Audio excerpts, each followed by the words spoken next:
1-4-7-10কে বলা হয় বিষ্ণু চক্র, মানে এটা খুবই শুভ।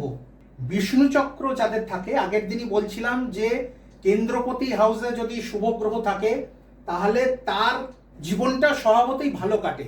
তার উপরে একটা গড গিফট, মানে ভগবানের একটা দৈবিক কৃপা থাকে সবসময়।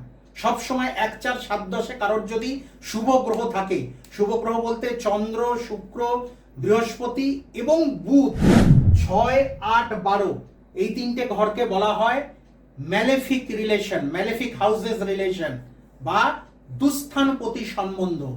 এই তিনটে ঘরে কিন্তু ভালো গ্রহ যদি থাকে তার শুভ প্রভাব কিন্তু নষ্ট হয়, কারণ এই তিনটে শুভ ঘর নয়। অবভিয়াসলি এক্সেপশন আছে, সেগুলো পরে আসছে। এইবারে কিন্তু আমরা আস্তে আস্তে একটু জটিলতার দিকে ঢুকছি, তো এবার জটিলতা, এবার কিন্তু আর সহজ সরল ব্যাপারটা থাকবে না। এই লগ্ন থেকে 2-8-11 এগুলোকে বলা হয় পানফারা হাউসেস রিলেশন। এই পানফারা হাউসেস রিলেশন এটা কিন্তু সাউথ ইন্ডিয়ান আর নর্থ ইন্ডিয়ার ক্যালকুলেশনে আনা হয়। এটা হলো যে কোনো ধরনের অর্থ বা প্রাপ্তি, যে কোনো ধরনের। আপনার সমসপ্তমে আপনার স্পাউস, তার 2 নম্বর ঘর কিন্তু আপনার 8 নম্বর ঘর।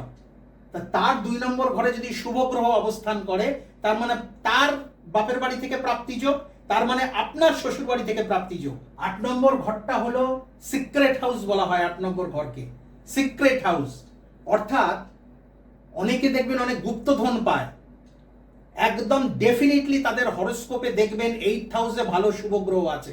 অপ্রত্যাশিত প্রাপ্তি এখান থেকে ঘটে। এখানে যদি ভালো গ্রহ বসে থাকে, শুভ গ্রহ বসে থাকে, তাহলে হিডেন গেন কিন্তু 8th হাউস থেকে।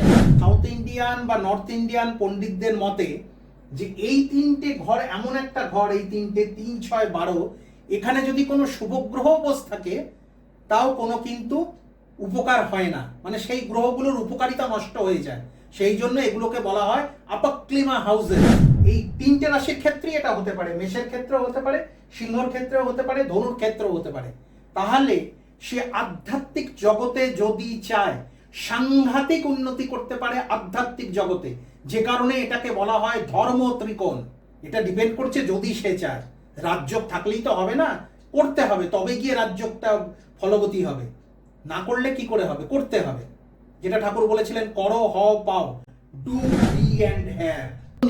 শনি যদি বক্রী হয় তো শনি হলো কর্মকারক গ্রহ, তার মানে কর্মক্ষেত্রে কিন্তু ইরিটেশন তৈরি করতে থাকবে, হওয়া কাজ হবে না। শেষ মুহূর্তে গিয়ে 11th আওয়ারে গিয়ে হওয়া কাজ হলো না, একদম কনফার্ম আপনি লোনটা পাবেন, লোনটা পেলেন না, কোনোভাবে লাস্ট মানে একদম 11th আওয়ারে গিয়ে ডেক্লাইন হয়ে গেল লোনটা। এইগুলো বক্রী গ্রহ করায়। গ্রহ বক্রী, খুব ভালো প্রশ্ন। গ্রহ যদি বক্রী হয়, প্রথম কথা হলো আগে জানতে হবে গ্রহটা বক্রী হয় কেন। গ্রহটা বক্রী হয় তার কারণ আমাদের পূর্বজন্মের কিছু কর্মফলের পরে সেই গ্রহটা বক্রী হয়। কিরকম?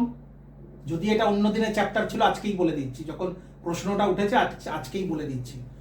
সেটা হলো যদি চন্দ্র কারো বক্রী হয়, চন্দ্র দিয়ে শুরু, আচ্ছা রবি দিয়ে শুরু করছি, একদম রবি দিয়ে, এক্স্যাক্টলি এটার জন্যই আমি চাইছিলাম। খুব ভালো, রবি চন্দ্র বক্রী হয় না, একদম ঠিক কথা, ঠিক বলেছেন। মঙ্গল যদি কারো বক্রী হয়, এবার ঠিক আছে, মঙ্গল যদি কারো বক্রী হয়, মঙ্গল আগের দিন বলছিলাম ভাতা ভগ্নিকারক গ্রহ হলো মঙ্গল, আগের দিনই বলছিলাম। তার মানে গত জন্মে আপনি আপনার ভাই বোনকে চিট করেছেন, আপনার ভাই বোনের কোনো ক্ষতি করেছেন, যে কারণে মঙ্গল আপনার বক্রী হয়ে গেছে।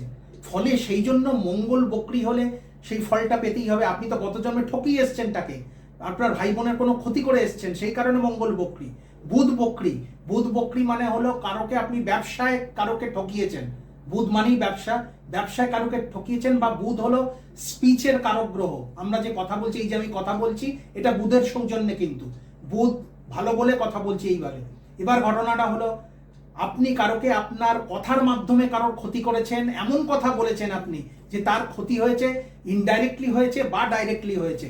তার জন্য এই যুগে আপনার, এই জন্মে আপনার বুধ বক্রী। বৃহস্পতি বক্রী মানে দীক্ষাগুরু হোক, শিক্ষাগুরু হোক, কারোর সাথে আপনি চিট করেছেন বা কোনো গুরুর আপনি কোনো রকম ক্ষতি করেছেন, যে কারণে আপনার এই জন্মে বৃহস্পতি বক্রী হয়েছে। ফলে বাকি গ্রহগুলো যে বক্রী, তার কারণ হলো এটা আমাদের পূর্বজন্মের কৃত কর্মফল। মানে আমরা এমন কারোর সাথে অন্যায় করে এসেছি, এই জায়গাটা গিয়ে ক্লিয়ার যে কোন গ্রহটা বক্রী, তাহলে সেই সেক্টরে তার সাথে বা তাদের সাথে আমরা সেই অন্যায়টা করে এসেছি, তার প্রতিফল তো এই জন্য ভুগতেই হবে। ফলে বক্রী গ্রহ থেকে বাঁচার কোনো রাস্তা নেই। কোনো স্টোন দিয়ে কখনো বক্রী গ্রহ থেকে বাঁচা যায় না, কারণ ওটা কৃতকর্মের প্রারব্ধ, ওটা আমাকে পেতেই হবে, ভোগ করতেই হবে আমাকে, কিছু করার নেই।